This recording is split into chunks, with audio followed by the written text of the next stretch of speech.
Gregory Keane continues the story from Sherry Reed's car as they drive north towards Sydney.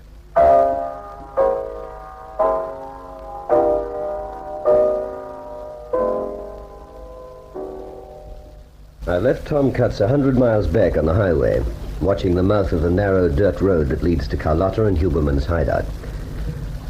I could have called in the police and rounded them up hours ago, but there's a very special reason why I'm going about this thing my own way, and when the time comes, you'll understand it.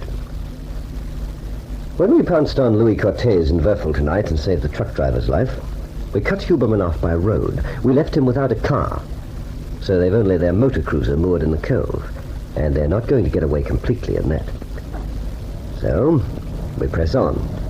Sherry driving, me in the front seat, Cortez and Werfel trussed up like turkeys in the back. I'm worried about Cutts back there alone, but I'm trying not to let Sherry know. There's enough to explain to her without Tom Cutts. If you hand those two in the back over to the police, Keane, what in the world are you going to tell Inspector Murray? That's my problem. You have to do this. You're taking such appalling risks. I couldn't possibly do it, Sherry, if Huberman still had a car at Cape Camaret. Cape Camaret? Oh, that's the name of the headland that forms the cove their boat's in. I looked it up on the map. Oh. They've owned the boat, so I think they'll be safe for at least 24 hours. They'd better be. If only I could think what to do with Cortez and Werfel. There's no story to account for having them on my hands without telling Murray I know where Carlotta and Huberman are, too. We could lock them up in the penthouse. No. Murray and his chaps are likely to be running in and out after me. Well, you have to do something with them. Let's say, what's wrong with your house on the Hawkesbury? Could you leave them there alone? Well, it'll only be for a day or so. You tie them to chairs and let them sit there. A day or so without food won't harm them. Well, if you say so. Yes. Well, that settles the last two NightShade thugs, but one, Mike Gusick. Keane, darling, before it's too late, take the chance. Go straight to Henry Murray and let him round up the very last three. No. They've only the boat left, Sherry, don't you understand? You're going to carry the fight to them to the very last and then hope for the best. By now I know these people. When there's no way out, when they're absolutely stranded at Cape Camaret with no way of moving an inch, then I'll make my deal with them. But you won't keep your bargain. No. I'll trade them the hangman's noose. I'll dangle it in front of Carlotta Mignogne's face. They'll stretch at anything. And when they've given up their last secret, they're going to get the noose anyway. You can't make your next move till it's dark, can you? No, but I can wait at Bateman's Bay. What exactly are you going to do? Well, I'll drop these two off safely at your Hawkesbury house. I'll have to hire a boat at Newport. Then I'm going to take your car back to Bateman's Bay and get myself a decent-sized fishing craft. Take me with you, Keane. Oh, Sherry, don't be absurd. This is almost the end. Let me drive back with you. No, Sherry.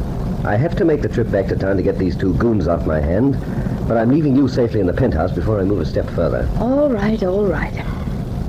You're going back to Bateman's Bay for a fishing craft when you've washed your hands of me. What then?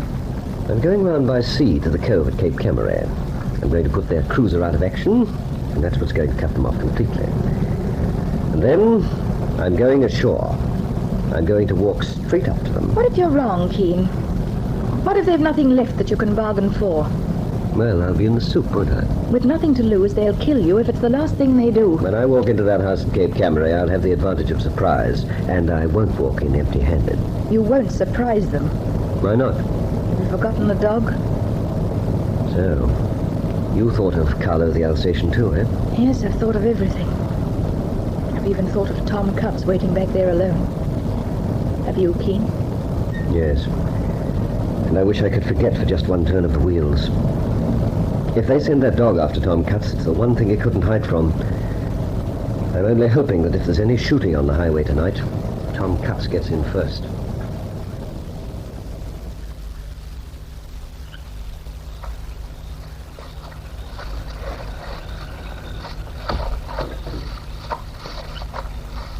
Hold it here, Gusick. Stand absolutely still and listen.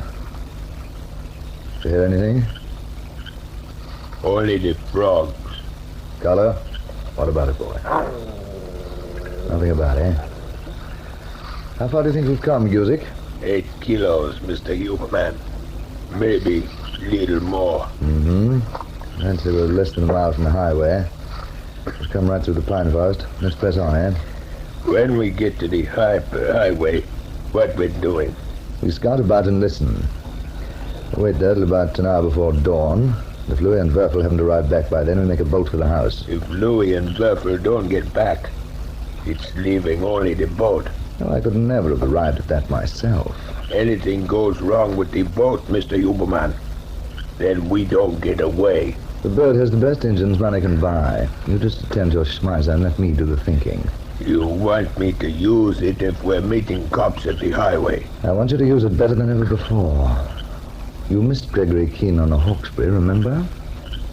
It's through you, Guzik, that we're in hiding. Just bear it in mind tonight. You're blaming me for this? Would we be here if Keene was dead? I'm thinking it's too late to blame Mike Guzik for this, for that. I'm thinking it's too late for anything but saving Carlotta. Am I hearing you correctly, Guzik? Years now I'm taking orders. Saying yes, Mr. Huberman. No, Mr. Huberman. I'm never liking you much. And I'm thinking now, what use to Carlotta is this Huberman? You're thinking that, are you, Guzik? Yeah. No more orders. No more blame when things is wrong like now. Well, don't let me stop you. You're miles from anywhere in the dead of night. I've got a Colt 45 trained on you through the pocket of this trench coat, fella, so don't raise the smizer to me. Well, just keep talking. You think this might be a good time to drop Felix Huberman, do you? Not saying I am. Just no more kicking Mike Guzik around. Now we're running from Keene. Many times I'm killing him for you. In the alley with Doris. In Carlotta's house. In Charlie Brett's house when we make him Sammy Rice. But you say no, he's not safe. Wait, Huberman's got all the brains. Now look, he's safe now, Huberman. Is this brains walking miles without a car because Werfel and Louis don't get back with it? Listen to me, you abnormal baboon. Can you hear what I'm calling you? An ape. Yeah, I hear. You're under my orders and you'll be under them till I say a Brighton. What does that mean, Guzik? A Brighton. Dismiss. When I say dismiss, then you can do your own talking and do your own thinking.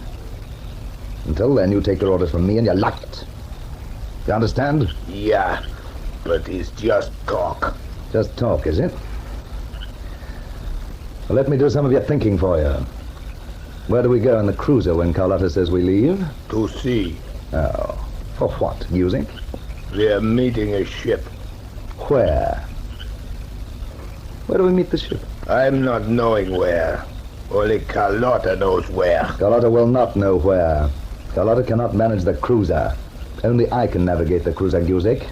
So why don't you fire a burst from your schmeiser now? I don't think of that when Well, think of it now. Now move.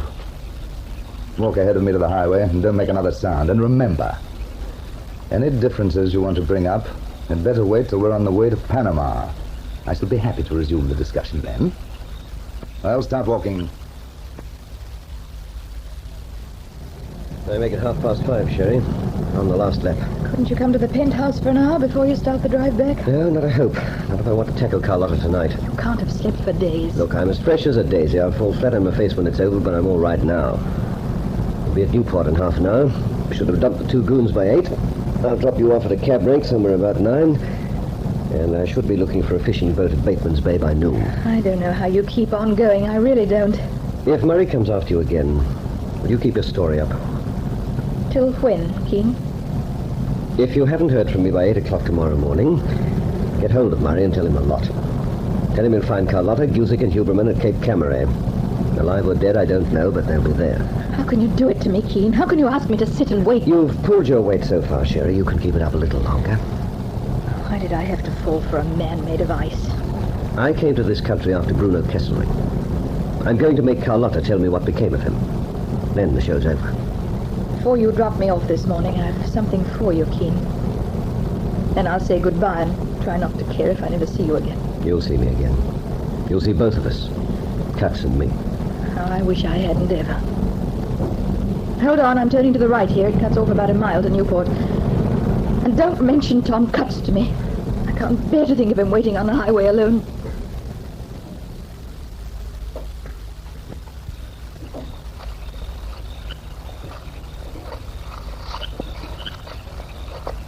Hold it, Guzik. There's the highway. Let's hold it here and listen. What is it, Carlo? There's no sound. No car. No one. Nothing. This dog's onto something. What is it, boy? What's it all about, huh? Get that smart at the ready, Guzik. Not alone here. Where is he, Carlo? Where is he, boy? Where is he? I'm going to slip his leash in a minute, Guzik. Keep the schmeiser aim just above his head. Listen.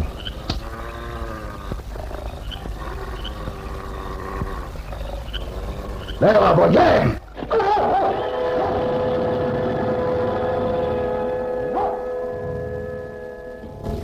I'm driving through the night with Sherry Reed, and it's giving me too much time to think. Cutts is alone 200 miles away, and Huberman has Guzik and the dog. 12 hours have to go by yet before I'll be back on the scene. 12 hours more for Cutts to stand guard. And I'm asking myself, is this last 12 hours too long?